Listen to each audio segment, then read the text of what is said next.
You're listening to Kayak Flyer with your host, Shawn. This week we're brought to you by Tennessee Trailers, OutdoorAdventureTrailers.com, the best way to get your kayak to and from the water. Cutthroat Furled Leaders, the only leaders that I use. Cutthroat Furled Leaders are guaranteed to perform for whatever species of fish you're chasing. Check them out at cutthroatfurledleaders.com. Save 15% promo kayak. Stoneflynets.com, the very best in handcrafted and custom fishing nets made in the great state of Arkansas. Check out Stonefly Nets at stoneflynets.com. Guys, welcome back to the show. I know it's been a minute. We had some difficulty there for a little while, so we are glad to be back and plan on staying back.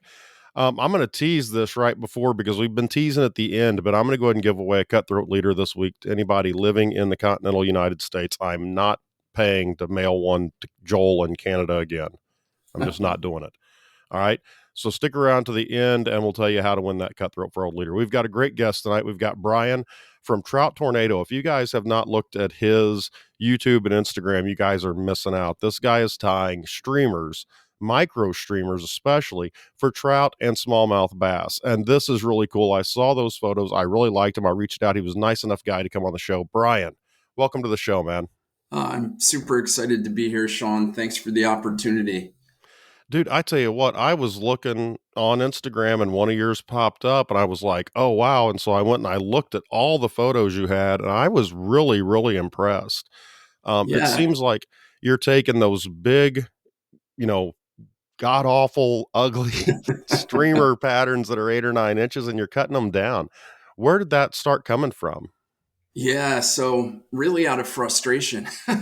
I got to tell you, when I first got into streamer fishing, very influenced by, Kelly Gallup and, Kelly's flies are all, like this big, they're a monster. And so for a year, I just spent the entire time on my rivers in like New England area, just hunting with these big streamers. And I think I had like one big fish the entire time I was doing it. And I was just so pissed off. There's not a better way to say it. I was just angry, that I couldn't get fish to hit. And I started thinking, I'm like, all right, what can I do? And I went to a fly fishing show down in New Jersey and hung out with George Daniels. And, he started talking about smaller streamers and it just clicked after that. So that's really the inspiration. I was just desperate to catch, some beautiful fish. Yeah. And, I know that I've got one friend here in Missouri who loves the Ganga fly for bass. And it's a big fly. I think it's 2 number 1 hooks or a number 1 hook and like down to a number 4 maybe. But I mean, it's a big fly and double hooks. Every time I use it, I'm hooking myself. I'm hooking everything around. And so bringing that down to a smaller size, I just think is something I just never really thought of. I notice you use a lot of the articulated shanks in a lot of your flies. Sometimes they are hook to hook, but a lot of times they're the articulated shanks. Do you think those are becoming increasingly popular? I know it seems like they are around my area. Yeah, without a doubt. And there's good reason for it too. I mean, when you put an articulated shank on the fly, it just brings it to life. I mean, Blaine Chocolate, he absolutely destroyed it when he came up with the game changers and the mini shanks. And they just bring a whole new dimension. And I can't say enough about it because you can take a deceiver, right, which is a known pattern. It's been around forever. And you put a shank on the back like Alex Lafkis did. And all of a sudden the fly just comes alive in the water and you can downsize it even more, right? So, I mean, the shanks themselves just give that extra kick in the water, which is really nice too, because if you think about, bucktail or deer hair or synthetics, you can only get so much wiggle and movement out of it.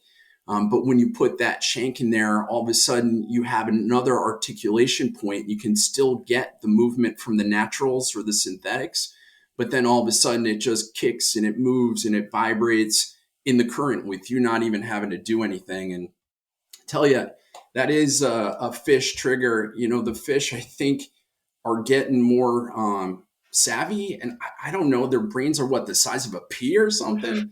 But I think they're getting more savvy, and really tying flies is the only weapon that we have to really trick those savvy fish. So yeah, shanks are it. I love them. I had a friend of mine the other day. I can't remember if we were doing drinking on the fly or if we were talking after, but he said to lead wire wrap the last shank to give it additional movement. Have you heard that or used that technique? I have, yep, I have. But all my shanks, I'm looking at some here, some of my flies, like, this is a little mini Lafgus, and it's got that shank and the little paddle on the back there with that hen hackle. And if I put weight on it, at least on that fly, it wouldn't kick as well in the current, because when you get that paddle on there, it'll just move. And if you put a little lead wrap on there, it would think it. I don't know. I just don't think it would have that same action in the slower currents. Yeah. And so that's what I was wondering because I've not tried it, and so I didn't know how that would work out. I thought my fear was that it would start dropping the fly on the Right. tail end. Right. And so I know that he swears by it, but I think he's doing it on some bigger flies too, like maybe some musky flies just to get some more movement out of it. I But can see that. yeah, and it's just one of those things where when you talk to tires, you always like to ask, "Have you tried this? Have you seen this? Have you heard about this technique?" Especially if you're going to think about doing it, it saves you some time. It definitely saves you some time. So you're fishing trout tornado. Obviously, you're fishing trout, Right. but you're also fishing for some smallmouth too. So Yep. let's talk about some of your favorite techniques for streamers because I know a Yep. lot of guys streamer fishing. They think of it as being a warm water fish thing as Yeah. opposed to you can catch trout on streamers. So let's talk a little bit about the ones you target, how you do it, and the flies you use, if you don't mind. Yeah. I would love to. And I think it's important to know that the technique that I use, you can use it wading. I mean, you look at Gallup, you look at Daniels, you look at like Russ Madden. They're all fishing out of boats, and I think it's important to say you can do this style with all sorts of crap behind you.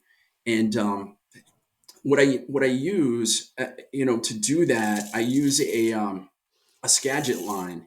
And I'm not endorsed by anybody. I'm just a dude that loves to fish.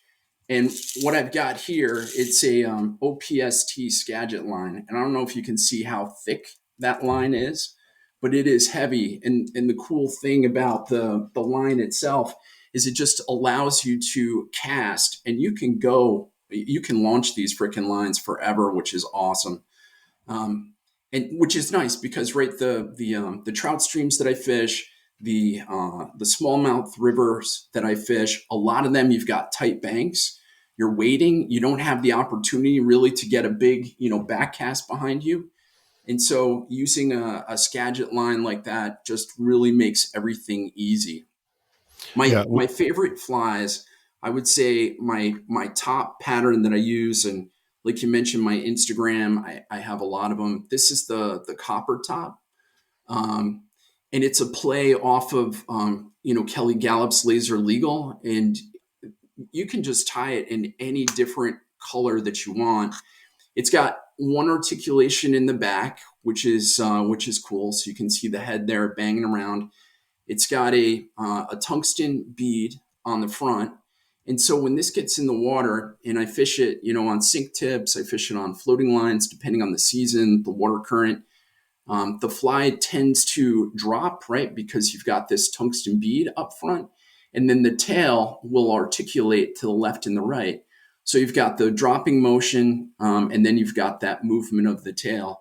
So it's very effective when you're fishing in water that's probably, I would say, 3 to 7 feet deep. You can fish this shallow, but it really requires that you move that fly extremely quickly. Another one of my favorite patterns, this is it's called the freshwater flounder, mhm. and the freshwater flounder is kind of a crazy design on it.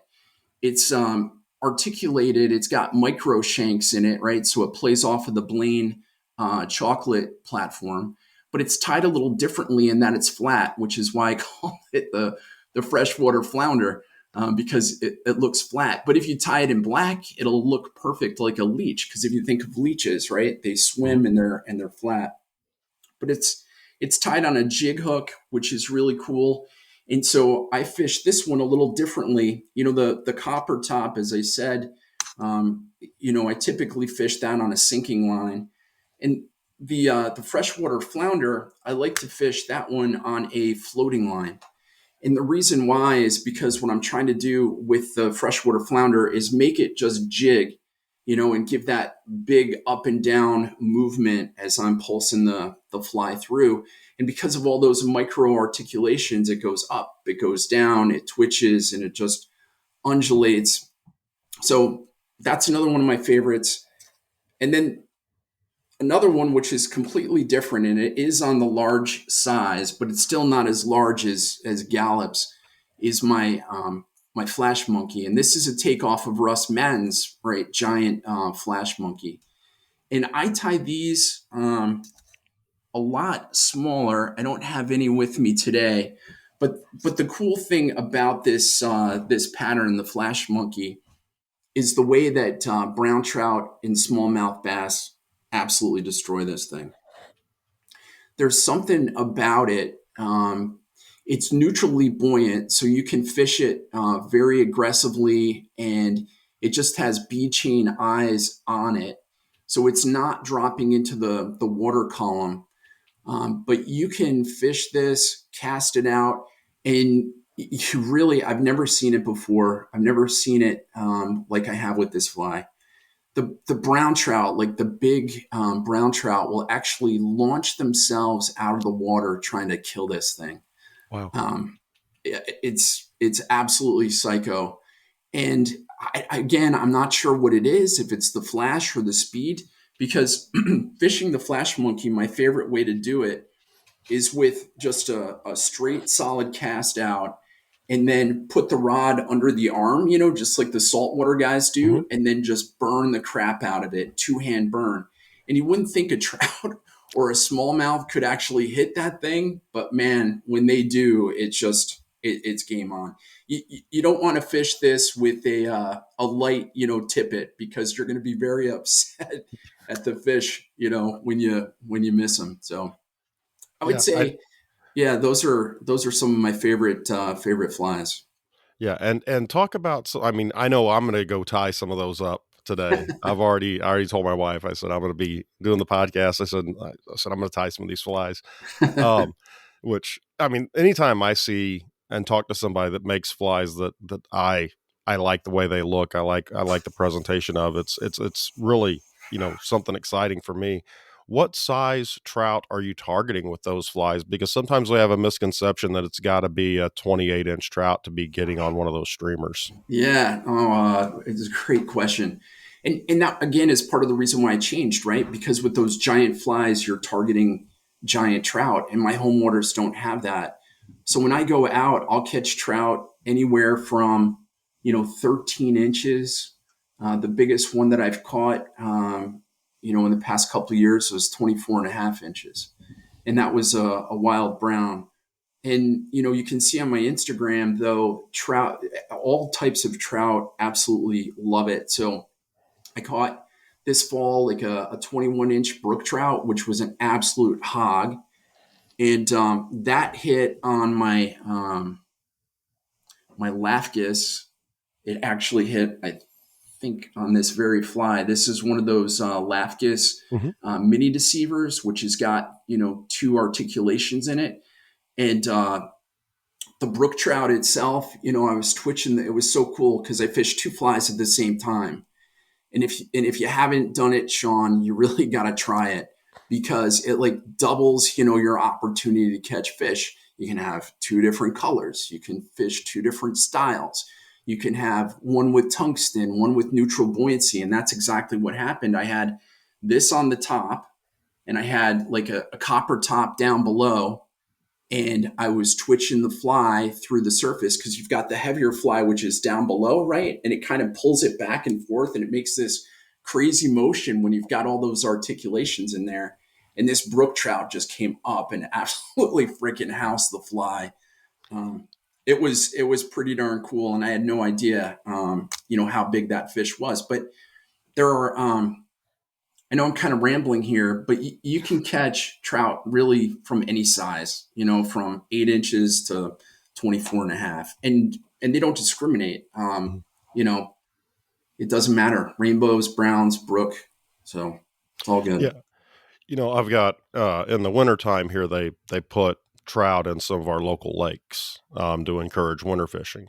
And one of the guys I work with, Tom takes his spinning rod out there and uses inline spinners. Yep. And it's funny because you'll talk to a lot of the fly guys that are catching fish, and they'll be using a small hare's ear, they'll be using a Prince nip, something like that. Yeah. And then here he is throwing, a big inline spinner rooster tail Oh, yeah. and, catching fish all the time. So I think there is a common misconception among trout fishers that streamers aren't for, medium sized trout, small to medium sized trout. And I think we're doing ourselves an injustice on that, and you're proving it. I've yeah, and the past 5 years I've done nothing but streamer fish. And up until, before that, so I've been fly fishing for 25 years now. I was a dry fly purist. I was a nymph fisherman. Then I went to Euro nymphing and Czech style, and then I did wet flies. I went and I studied with Davey Watton on the White River to learn how to fish wet flies, and then the past 5 years have just been all about streamers, Yeah. and I couldn't be happier. And I would just encourage anybody that hasn't tried it for trout to try it, Yeah. because I think it was like Gary LaFontaine who said something like, fish in places where others don't, right? So I'd always encourage you, if everybody fishes from the right bank, go to the left bank. Yeah. Even if it means that you have to wade downstream to get upstream, wade downstream to cross and then walk back up and it takes you an extra 10 minutes, do it. You'll be happy. Or walk, 10 minutes to get to a spot where other guys don't, because it's too easy at those locations with, the pull offs, Yeah. right? And then fish in ways that other guys don't. And again, that's why I went to this whole, micro streamer thing. And you guys will be happy. It takes, and let me just say this too, there are techniques that you need to use to catch fish on streamers. I've heard, Kelly Gallup, I think he calls it like goat roping, where you just cast out and you bring the fly back at the same cadence, and you really have to become the minnow mentally, Yeah. right?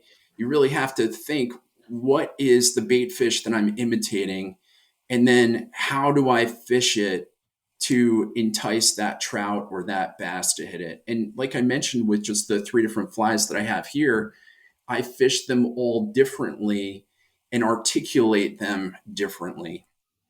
And it does take time on the water to figure it out.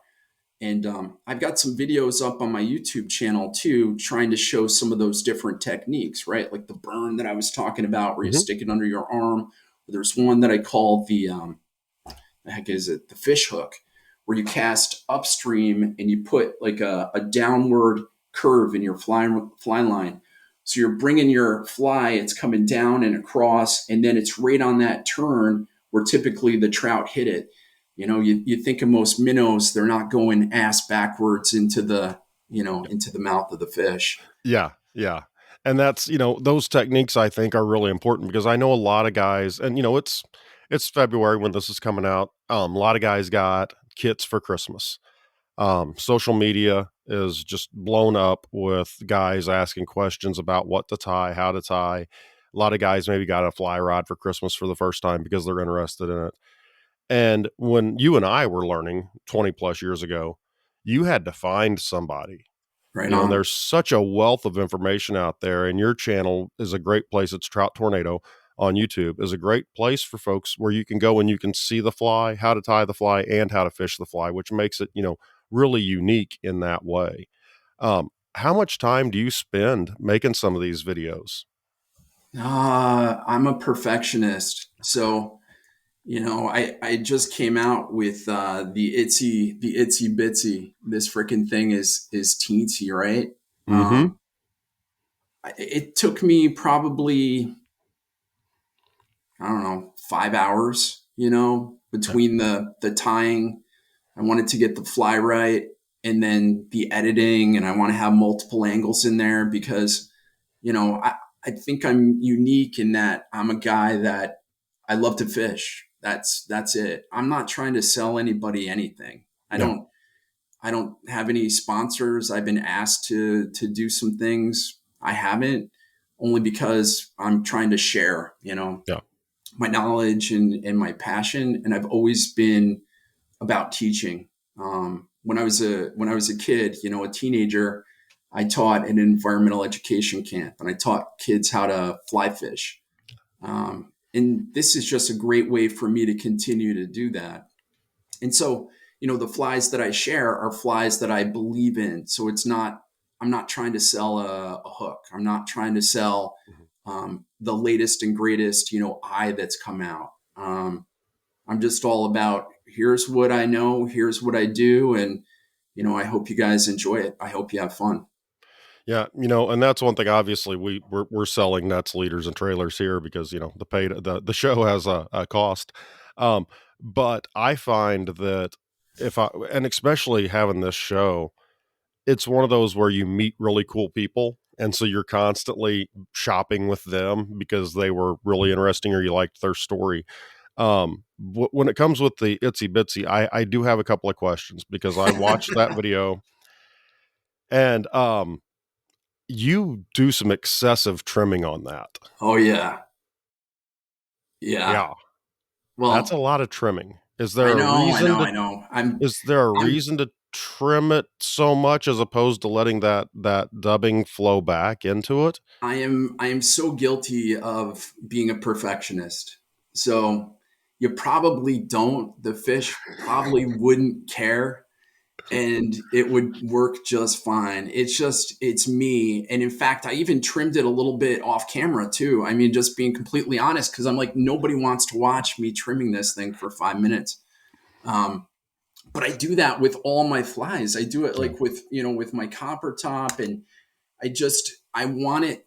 And here's why.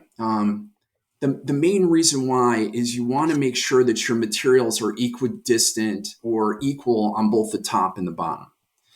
And if you don't, what'll happen is your fly will keel in the water. It'll kick off to the left or to the right. And I remember when I was first tying streamers, I would have some that would just run true in the water, and the fish ate those more, right? right. Because it looks more like a minnow as it's going like this and it's kicking a little bit. But if it's always going to the side, it's not. The fish just know something's Yeah. wrong with it. And so I actually went out stream side, and I took my pair of scissors, and I started trimming, right, and playing with it. And I found that as I trimmed on the water, the more I was able to actually get them equal materials, the fly would run true. And so it's especially important on a small, a small fly, Mhm, an itsy mhm. bitsy. You got to have those materials the same length on the top and the bottom. Otherwise, it's not going to keel right, and it'll just kick to the side. So I don't know. That's my excuse. I'm also just incredibly, detail oriented. Yeah, I have a trick for that where I tie, lead eyes in to make it right hook point up, therefore it stays straight because when I first started tying game changers, and I'm sure you were like this, when it came to trimming, I got a little overzealous, Oh yeah.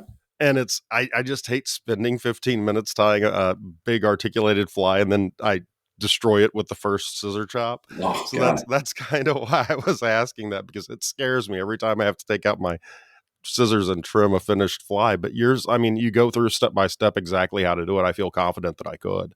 You do a Yeah. great job with that. Thank you. The other thing I would recommend, is they're the anvil taperizing scissors, and it sounds so goofy.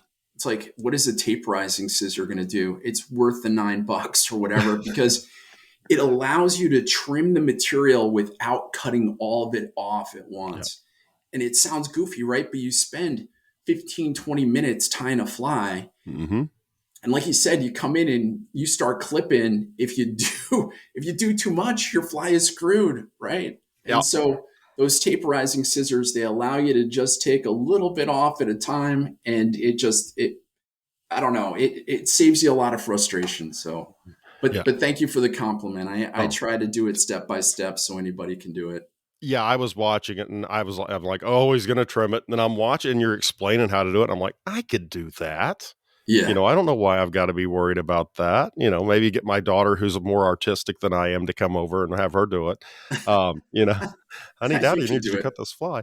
But yeah, I picked up a pair of thinning shears a couple years ago, and Oh, good. those helped me figure out how to, because you're not cutting everything off, so you're just thinning it out. Those helped me a lot whenever I was, doing game changers.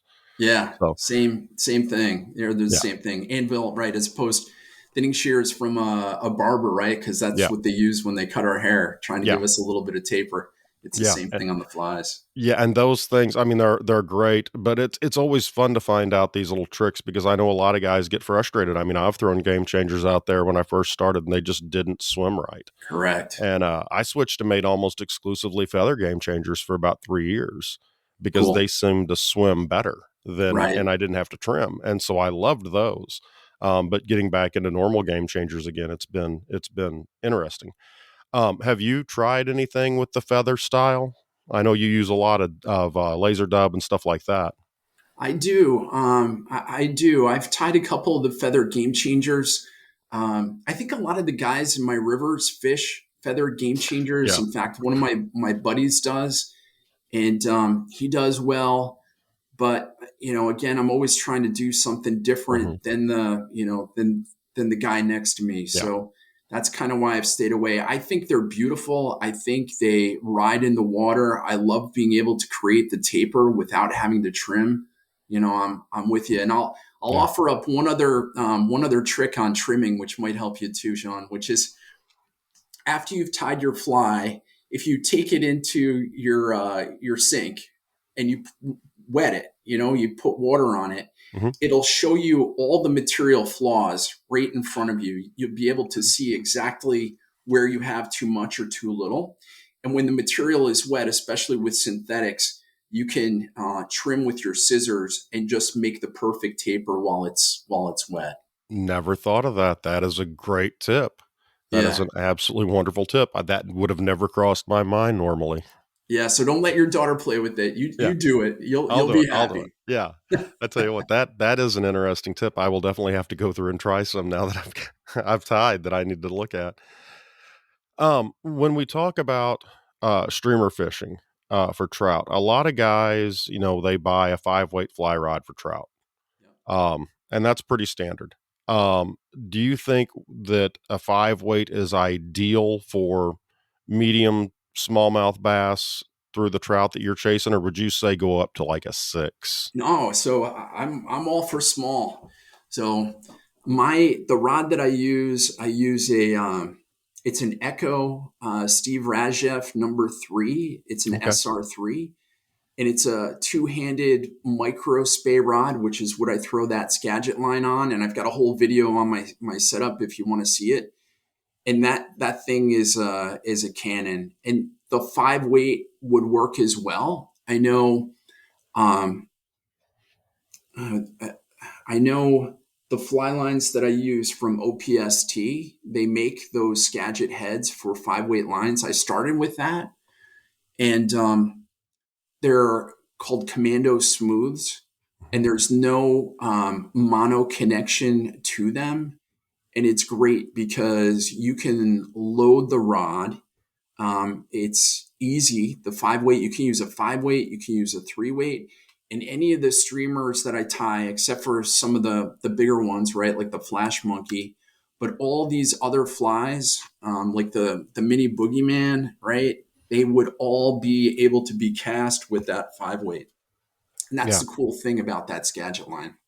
cool. I'm gonna definitely be checking that out because I use a 4 weight a lot. And I'm sure it's like this in the summer up there where you sort of get that time of year where it's really hot and the fish are really turned off. Yeah. And Yep. I had Pablo make me one of my friends, he made me a one weight. And so I Oh, wow. take and I'll put 2 squirmy wormies and fish for panfish with a one weight. Because you Cool. can't catch anything a size, so you might as well have fun doing it. But, there is, you really, if you're not experienced with light fly rods, I think that, it's better to rod up a little bit and work your way down. I know I started with a 6 weight, and then have worked my way down. Now, like I said, I don't trout fish with my one weight. I don't want anybody to get out there. The trout would be dead by the time I got it to the bank, but it is great for panfish. But yeah, I've found that 4 weights, even 2 weights, sometimes if you're fishing a water that's not got big fish, I mean, it adds something to it, in my opinion, I'm as with far you. as the fight. I'm with you. I think, you could cast any of these streamers with a 7 or an 8 weight. And again, that's how I started 5 years ago. And you would hook, a small trout and it would suck, right? There would be no life, no battle to it. Even with the smallmouth, I mean, a smallmouth on a 7 weight is cool, but it's a hell of a lot better on a 3 weight, Yeah. you know? An 18-inch smallmouth on a 3 weight, it feels like a tarpon. Yeah. It's awesome. Yeah. So I'm with you. And that's part of the reason, again, why I went to the smaller setup, because I'm on small streams. I'm, fishing in tight quarters. And I just wanted that versatility because I got crap behind me, and if you can't cast, you can't get to those fish. And, again, I'll just go back to LaFontaine. You got to fish where other guys can't. And a guy with a traditional fly rod, right? If he's got stuff right behind him, he can't actually get that cast across the stream. But with that, OPST Skagit, you can just freaking launch it with like 2 to 3 feet behind you, which is crazy cool. Yeah, and talking about the fishing where nobody fishes, and I'm gonna get on my soapbox here.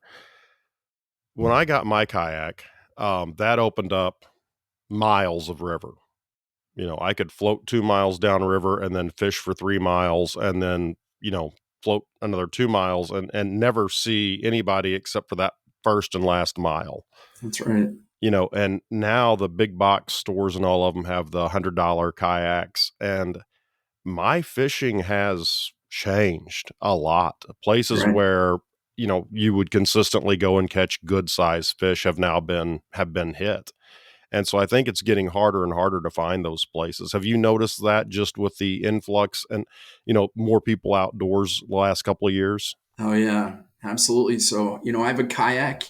I have a Watermaster, which is a small inflatable, and I have a Flycraft, which is a 2-man boat. How do you like the flycraft before we go too far? I'm Oh, just I, curious. I, I love it. Yeah. I've had it, I think 6 years now. What I love, it just fits right in the back of my truck. Yeah. You don't need a trailer. You can ride 2 guys in it. One guy can stand up front and fish, the other guy can row. Or the majority of the time, what we would do is we would float, get to a run that we wanted to Yeah. fish. Both of us, put the anchor down, walk back up top to the run, fish down through the run, get back into the boat and go. Yeah. Um, I have nothing, but good things to say about the Yeah. Flycraft. It's Yeah. just fun. Yeah. I've been seeing a lot of those. A guy I know actually just bought one. And I'm itching for him to take me down to the White River on it. Yeah, yeah, yeah, Yeah. yeah. Um, But Yeah, I'm also a huge fan of the Watermaster, just because it's a 1-man craft. mhm. It allows you to float, which is great down the river. And when you get to a spot that you want to fish, you don't have to anchor the boat and walk. You can actually just put your feet down and stand up, Yeah. which is pretty darn cool. And then fish, and you just walk down, and the boat kind of bumps you in the butt as you're going down. But yeah, kayaks. I'll tell you a little story. This is kind of funny. The reason why I bought my first kayak was because I was fishing in Maine for stripers, and I went out with a friend of mine, and we were fishing a place called Pine Point, and the tides there, run from 3 to 6 feet, and we Mhm. were fishing an outgoing tide, and we were just crushing striped bass. It was awesome. And my buddy, I was new to Maine, and my buddy's like, yeah, yeah, yeah, we can just follow the tide out. So we walked. and we walked and we walked and we got out, probably a mile or so, and fished the entire tide. And the incoming started coming in, and we started catching fish again. And next thing I know, the water is up, like, to my calf and coming up to my knee. And I'm like, hey, should we be going? No, we can. By the time we got back, right, all of a sudden we were in panic mode when we realized I had my fly rod was in my mouth. I had my waders on, and I was swimming, you know, to Yeah. make it to shore. So it was after that where I'm like, you know what? Yeah. Just Kayaks are a great tool. yeah, yeah, they are. And that's, we talk about safety like occasionally on this show. Probably not near as much as we should, but that exact same thing will happen on a lot of your rivers. When they start to generate electricity. If and you really need to pay attention because what you waded through that was hip deep going out, when you come back, it may be a 12-foot hole. And I don't think people pay enough attention to that, Yeah, you know. I've seen that too on the White River, Yep. especially. Mhm. We were down there. That can get pretty dangerous pretty quick. We rented a house right on the White River, just south of Bobcat, last summer. And of a morning, we walked out, and man, it was beautiful. You could walk right down to the bank. By about lunch, it was bank full, and by 3 o'clock, when they were really generating, you were wading through 2 foot of water to get back to the yard because the part of the yard became the river, and Yeah, you don't think about it because you see a little bit of water, but it adds up really fast, and that's when you're down where you don't hear what's going on. That's a real thing. The Broken Bow, the Lower Mountain Fork out at Broken Bow, Oklahoma, is the same way. It's a great place just to kayak. It's got about a 3 foot waterfall you go over, but you wait until they start releasing water because they're shut-ins. But when the water gets high enough, they become rapids. And so you right. have to really plan what's going on with the water release in order to get the best float out of it. And, that's something we've got to pay attention to on water safety. Yeah, and I fish 365 days a year. So when there's open water, I'm out there and fortunate enough to have regulations that allow me Hmm. to do that. And when I go in the winter and I'm by myself, I always wear one of those self-inflatable Hmm. vests, because I mean anybody that fishes a lot is going to fall in. Yeah. It happened. It happened to me just like 3 weeks ago. I was backing into a spot. I had my water master, and I was going down the bank. I fell right into the water. I didn't have my vest on. Don't tell my wife. And when I got up, I was completely soaked, and it Yeah. was 29 degrees out. And thankfully, there was a bench right where I had just launched the boat, and I was able to go up to the bench, and I did like the hillbilly striptease. I took off every single layer of clothing that I could, and I was getting some strange looks from the locals as they were driving by, but there was nothing else I could do, and I was helicoptering my clothes over my head, just just trying to make Oh. sure that I got as much water out as humanly possible. And I'll give a shout out to like Under Armour in Patagonia, because I had two choices. It was either row down the river as fast as you can and not fish, which of course I didn't do. Yeah. Yeah, I fished the whole day, and I had to dump my waders three more times because my clothes kept draining, water out. But Uh, yeah, I'm going to winter give you safety. Yeah, safety is definitely important. Man, I can't believe I'm gonna tell this story. It's really embarrassing. We went on a late October. So we were still above the 120 rule, but it was like right at the 120 rule. And I fell out of my kayak. And I was wearing a pair of pants that get water off really quickly, but I had on underwear. And I've not made this this mistake again because you can't, those underwear don't dry out. Right. And all my friends wig out because I'm like, dude, you don't wear underwear when you're wading because if you get cold, these pants will dry, but the underwear won't. And so it's hilarious because now there's like bets. My friends are like taking bets. Do you think Shawn's going to wear underwear today? He's in waders. Is he wearing underwear? And it's funny, but you really have to think, it's like riding a motorcycle. You don't dress to enjoy the ride. You dress to in case something happens. Correct. That's why you wear a helmet. Nobody, plans on going out and using a helmet, but they're handy when you need them. And so it's sort of like that. And I've sort of changed. I used to wear short sleeve shirts. I used to wear shorts. I'm out all the time. And in the middle of summer, my legs just look as like they will in the wintertime because if I'm on the kayak, I'm wearing long pants so that I don't have to apply sunscreen. I'm wearing Yep. long sleeve, breathable shirts, just like the pants, so that I don't have to put on sunscreen. And you've got to dress ready for that. Yeah. Yeah. Pardon me. Mm. I'm with you. I'm with you. Yeah. Synthetics are the way to go, right? Yeah. Growing up, it was wool. Mm-hmm. And today, those synthetics, like you say, they'll dry instantaneously. They'll keep you nice and warm, which is great. Yep. And I always keep a little fire starter kit. I always keep matches and one of those little packages, a couple of those little packages where you just light them, they'll start a fire. Cool. I'm like, I've been out here overnight. I grew up out in the woods. It's like you don't want to be out at night without a fire. You know, that's that's just the way it is. So, um, I know we don't want to talk about any of the particular rivers, but we've both mentioned the White a little bit. That's becoming increasingly popular, and I'm lucky; it's 4.5 hours away from my door. Oh, wow. So That's yeah, great. and there's another river closer. It's about 2.5 hours. It's called the Spring River down in Arkansas, and it's really turning into a nice river. But we think about these big rivers like the White using the great big articulated.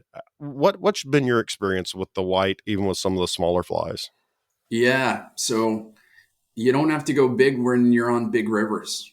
I always think of it like a French fry. These little flies that I'm throwing. It's just like you or me, right? If there's a perfectly cooked French fry in front of me and I have an opportunity, I'm going to eat it. It Yeah, doesn't matter if it's 9 in the morning or it's 10 at night. If there's a perfect French fry, I'm going to eat it. And I think I think it's the exact same way with these trout.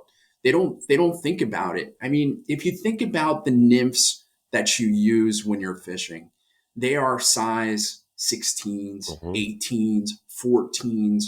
They're small and you can catch 18, 20-inch trout on them. There is absolutely no reason in the world a large trout or a small trout won't eat a protein, right? A, hmm a, a streamer properly presented. It's just I've seen it over and over again. Like I said, I fish streamers 365 days a year, and I can guarantee anybody can go out and fish streamers on a big river, a small river, and I'm talking the small streamers, and you'll catch beautiful, big, healthy, wild trout. And you can do it on small rods. I think that's one of the biggest misconceptions of the whole fly fishing industry, right? Because they're built completely to sell. hmm It's like buy. You have to buy 100 rods, right? You've got to have a 1 weight, a 5 weight, a 7, a 10, right? I think that's all absolute crap. I really do. As I've grown up through my fly fishing career, I had right almost every rod that was available, and when a new one would come out, I'd be so excited that I had to go. I wanted to test it. I wanted to see how. Listen, an LL Bean entry level rod is absolutely fantastic. And you can catch a big trout on that just as well as a $1,000 rod. You don't need to spend that money. And back to my whole thing about my streamer rod, it's a 3 weight, and you can catch you can catch a 16-inch fish and it'll feel great. And you can also catch a 24.5 inch, and it's got the backbone to do it, or the smallmouth, right? Yeah. So again, just it doesn't matter what size river you're on. You can use a setup, and you can use those small streamers. Yeah. Yeah, I think that's one thing that, you know, I had one fly rod for the longest time. Right, I mean, over half of my fly fishing career, I had a 6 weight, and that's right. all I had. And then I sort of got some fly rods here and there. I was going to Louisiana, saltwater fishing, so I picked up a 10 weight. A guy I knew bought a bunch of stuff at a garage sale, and he had a Cabela's 8 weight with a rod, reel, line, everything. And I'm like, dude, how much do you want for it? He goes, I'll take $40 because that's what I paid for everything. I'm like, okay, here's $40. So I've got an 8 weight. I think I've fished it twice. But it's one of those where somebody says something, it's like, dude, I know it's a Cabela's 8 weight rod, but Who it cares? casts fine. Who, I take it out in the backyard and casted it before I bought it. I'm like, there's nothing wrong with it. And I think sometimes we get really obsessed with tying materials, exactly what tying materials to have. I've noticed that a lot. Gear, well, how much does this reel weigh versus how much does that one weigh? And sometimes it's like, yeah, if I'm going to be throwing a 10 weight all day long, yeah, that can get tiring. But when you're talking about something like a 3 weight to a 4 weight, 5 weight, 6 weight, it really doesn't come into it as much as a lot of guys want to think it does. Does that make sense? yeah, it You know, absolutely does. And the other thing that's super interesting to me, and I encourage anybody to try this. I mean, you can take your 5 weight rod today, and you can take a copper top or a mini boogeyman, anything that's got weight on it, right? The freshwater flounder. mhm, If it's got a tungsten bead or it's got a lead head on it, you can take your 5 weight and you can put, I don't know, 20 yards or so of, let's say, 15-pound mono on there. mhm. And you can tie a barrel swivel to that. And then you can put whatever leader you want on there, Yeah, 8-pound fluorocarbon, 5 feet of it. And what you'll find is you can take that 5 weight with that mono and you can launch your streamer out with the fly rod that you have. yeah, And that mono will allow you to go out there. You can fish it, just like a streamer that you normally would. And the reason why I say that is because we end up buying the large rods and the large lines to be able to cast the large flies, but it's not always necessary. You don't have to spend the money to fish those bigger flies. yeah, yeah. That's one thing I think that we need to do a little bit better job as content producers is getting that information out. I know it goes directly in the face of, oh, you need to have these scissors and you need to have this vise and you need to have Right. this particular dubbing because it's got properties of, and it's like, I I I have laser dub. I'm not gonna lie, I've got it, but anymore I go through Fly Tire's dungeon. Yeah, I love I their mean, stuff. his stuff is it's I can't tell much of a difference. Right. I mean, and he's been on the show, so he's a nice guy. Nobody else has been on the show from Hairline, to talk about their stuff. So it's just I'll give the mad scientist my business. Um, and so I found that you can substitute a lot of things, and it's just a matter of working with stuff to see what you can substitute and what you can't, because some things are going to float a little bit more. So you may want to stay away from that, but it's not as complicated as a lot of the guys want to make it out to be.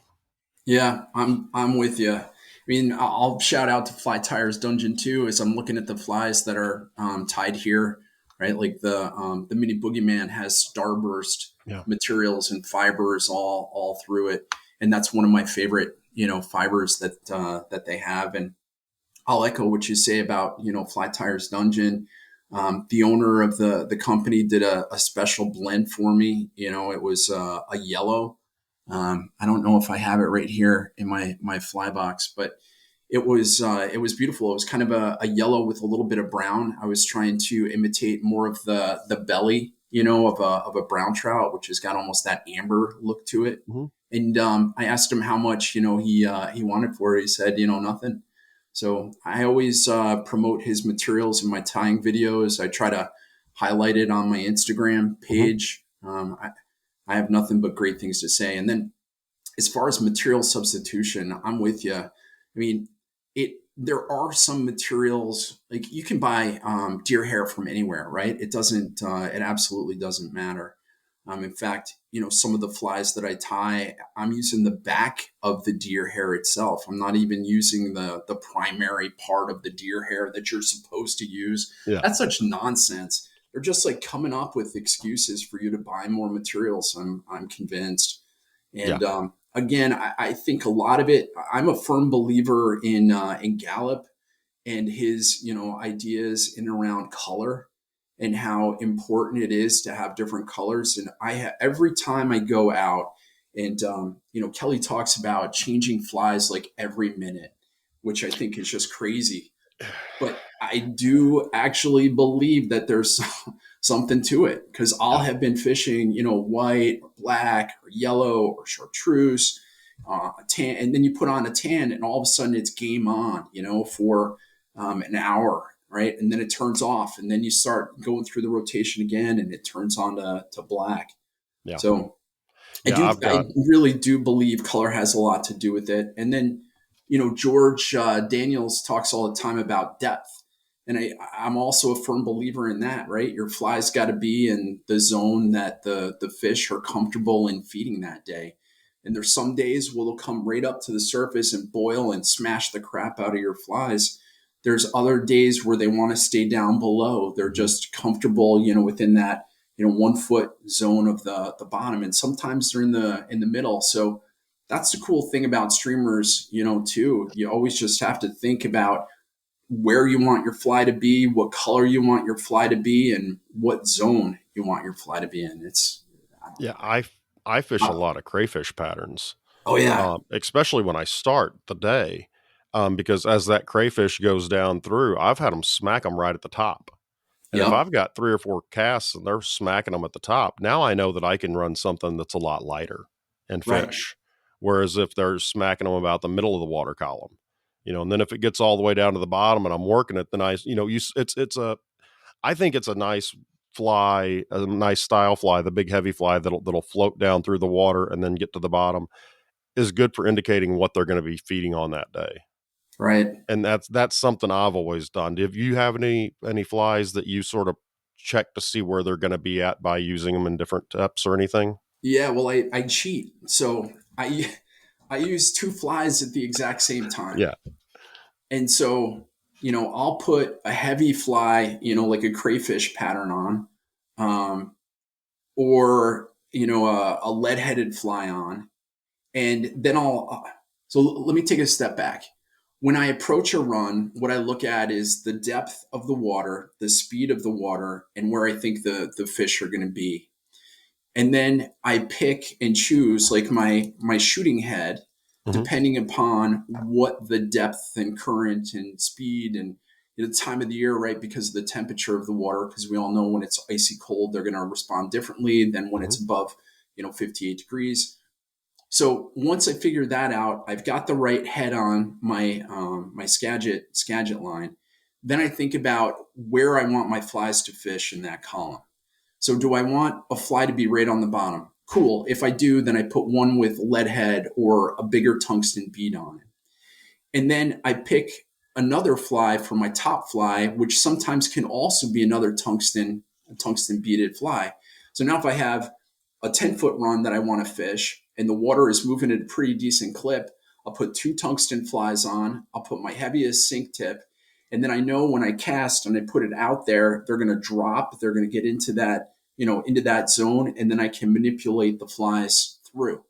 Um, if it's a shallower run, then I'm going to use a lighter head and I'm not going to use two tungsten flies because I don't want everything to hit and to go down as quickly.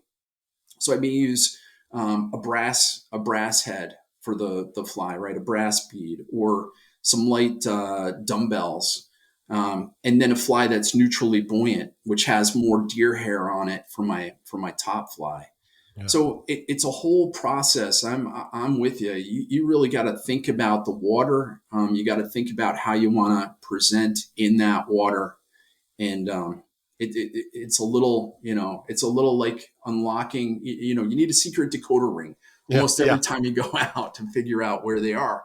But then once you figure it out, the other thing, I'm interested to hear if you've heard this or seen this too.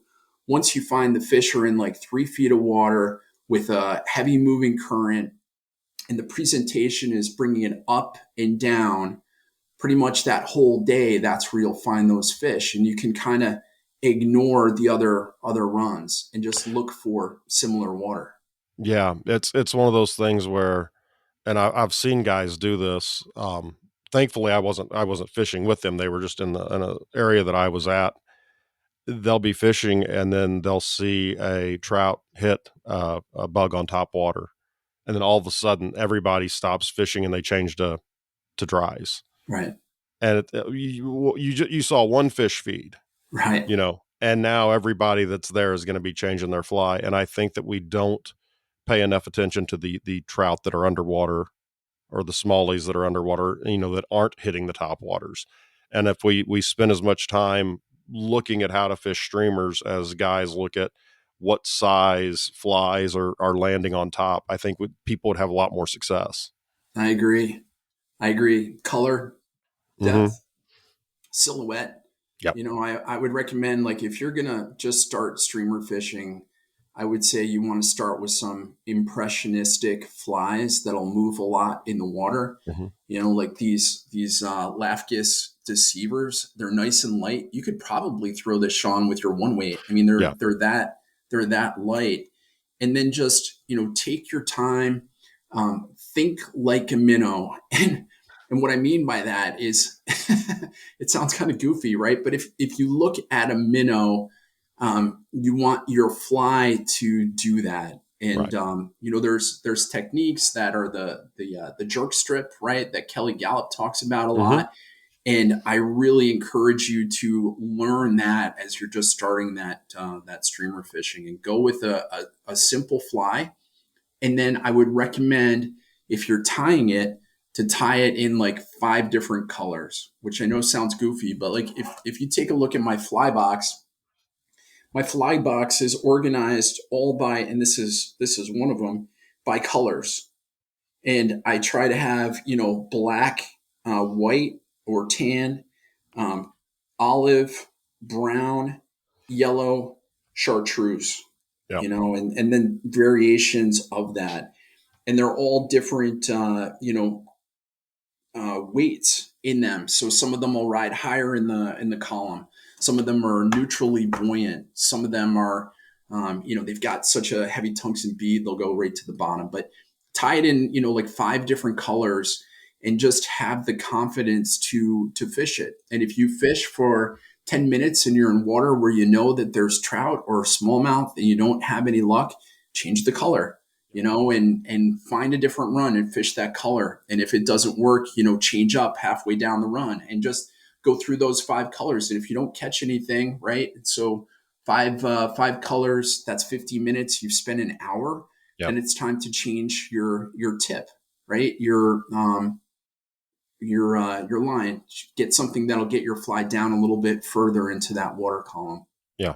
And that's an easy way, really, to start effectively fishing and just have confidence, in that fly. And I encourage anybody, you guys can reach out to me on Instagram through, DMs. And I'll try to help you. I mean, if you have questions, I'm more than happy to do that. Again, I'm not selling anything. I'm just trying to help other guys learn. Yeah, definitely. And we're definitely going to ask you back on. This has been great. I mean, this has been really educational for me too. I mean, just talking about the way you're trimming the flies and things like that. So yeah, it'd be great. What I want to do for the giveaway, guys, if you go over to our YouTube, you can watch. If you're listening to the podcast, you can watch it over on YouTube. I think we're going to start putting them on this. There's another one too, I think, called Rumbler. I saw that the other day, and there were like no fly fishing videos, so I'm like, ooh, I'm going to start posting up there. So if you go to either of those and check this out, go over and look at Trout Tornado, and leave a comment with what your favorite looking fly is. And then we'll draw somebody randomly from those comments, and we'll send them a cutthroat leader. I'll get a hold of you and get your information. So yeah, just put down what fly you think looks the most interesting, or one you would be the most excited about trout or smallmouth fishing with off Trout Tornado, and we'll that'd be a great way. Just you can like and subscribe to both channels at the same time, and get a free leader. So Sounds pretty good. yeah, that's not a bad way to do it. We teased it up front. We teased it on the back end. Brian, this has been great, man. I definitely want to talk to you a little bit more. We'll schedule a time in the future. But I tell you what, when you're doing those videos, you need to make sure you're taking photos, because I don't think it'll be long before somebody comes along and asks you to put together a book. Honestly, the way some of these books are coming out, and just tying books becoming even more popular. I'm looking at some of your flies, and they are so interesting and different from what we normally see. I definitely would be taking a lot of photos. Looks like I got to upgrade from my iPhone then. I tell you what, a lot of these guys, well, I know Kyle and I know Nick Dooley. They've got like these little light boxes and Oh yeah. cameras, and I'm like, man, yeah, I'm just sitting here with the cell phone taking photos. Yeah, me too. If anybody has any recommendations on how to take pictures of flies, please reach out to me. I'd love to hear from you so I can learn how to do that better. Yeah, definitely. Brian, we'll talk to you again, guys. This is Shawn with Kayak Flyer. We will hopefully see you guys all next week.